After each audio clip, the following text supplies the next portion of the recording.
Now just 2 days away from the start of early voting, the mayoral candidates clashed for the final time at the NY1 mayoral debate last night. Andrew Cuomo trying to convince New Yorkers that despite his primary loss and despite his controversies as governor, he is the experienced hand to lead the city. I will end this hate-mongering and division that is tearing this city apart. You know I can make change. You know I can make government work. I've done it before. I'll be ready on day one. Jim Walden was in this race as of a few weeks ago. He publicly endorsed Andrew Cuomo last month when he got out of the race. He's with us now. We've got somebody representing each campaign with us this morning. Good morning. Thank you for coming in. Thanks for having me on. What did you think of the debate last night, and did Cuomo accomplish what he set out to do? I think so. I mean, listen, it was a salty debate. The candidates were really all over each other, particularly on Mamdani. And I think that the seminal moment for me was when, housing is so critically important right now, and Mamdani couldn't even answer a question on the ballot initiatives that are so important to development in the city.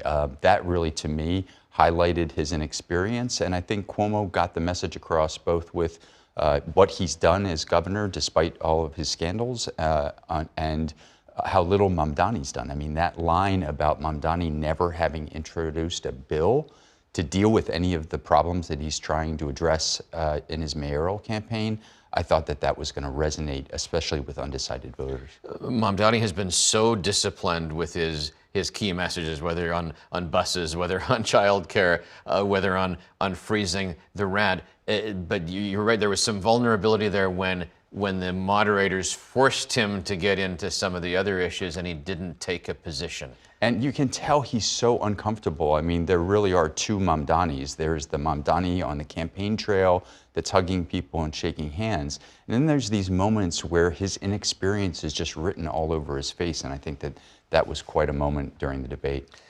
You have weighed back in last weekend on social media. You were exposing some of the faults of the other candidates. Can Andrew Cuomo make up the ground? He's trying to find some votes from the Sliwa direction, some votes from the Mamdani direction, and add some undecided votes into the mix. It's a great point, Pat. And he's trying to get Adams votes too, which is, I think, why he went to the Knicks game last night after the debate. The question is, we're New Yorkers, and the polls are the polls. They're great to understand high-level trends. They're not so great at predicting results all the time. We've had a lot of polls here, and at the end of the day, there are so many people that are still undecided that are going to be making up their minds in the next week. And those are not the millennials. Those are not the people that are partisans for either of the candidates. Mm-hmm. And I think at the end of the day, we've got so much acrimony in our country, in our state, in our city. People are going to want experience, and even if they don't like Cuomo on the sexual harassment, don't like Cuomo on the COVID deaths, they're going to come to the decision that I came to, which is, out of the three candidates, he's the best one. Was he successful at selling that to voters last night? Did voters look at the moment when Mamdani is going after him about the sexual misconduct cases, or do voters look at the moment when Cuomo is making his argument that I'm the guy who built LaGuardia Airport, I'm the guy who got the L train moving again? If we're talking about the people that are the undecideds, I think that they're more likely going to be looking at the merits than they're going to be looking at scandals. And certainly, that was an important moment for Mamdani. I mean, he was poised, he very directly confronted Cuomo. Cuomo had a resuscitated version of the answer that he's been giving all along. But at the end of the day, for undecided voters, I think that they are going to go with experience as opposed to any of these attacks, fair or unfair attacks, and we saw both of them at the debate yesterday. As you look at what has happened in the last few weeks of this campaign and compare it to the things that you had put forward on your own platform, is there somewhere the candidates are missing an opportunity here? They got to a lot of issues last night, but there are so many more. So, thank you very much for the question. I would have been pounding on housing. I really would have been. I mean, it is such an important thing for us to get past the housing crisis, to solve the larger affordability crisis. Specifics on housing, not just not here I am, generalities I and want to build more platitudes. housing. Yeah, I mean, my housing plan was 100 pages long because there's so many different tools that one can use.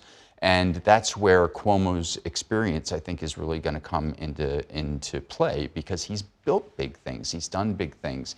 And even for people that don't like him, there's so many people I see on social media saying, I'm going to hold my nose and vote for the experience. So that's where I thought Sliwa could have gone and didn't go, and where Mamdani should have gone and then faltered so badly on the ballot initiative question, which is all about housing. Jim Walden, appreciate your time this morning. Thank you. Thanks. Thank you for watching our YouTube channel. Let Spectrum News be your resource for balanced, in-depth political coverage, and click the subscribe button right here. You can also download our app or watch us on TV to learn more about the candidates, where they stand on the issues, and more. We'll see you then.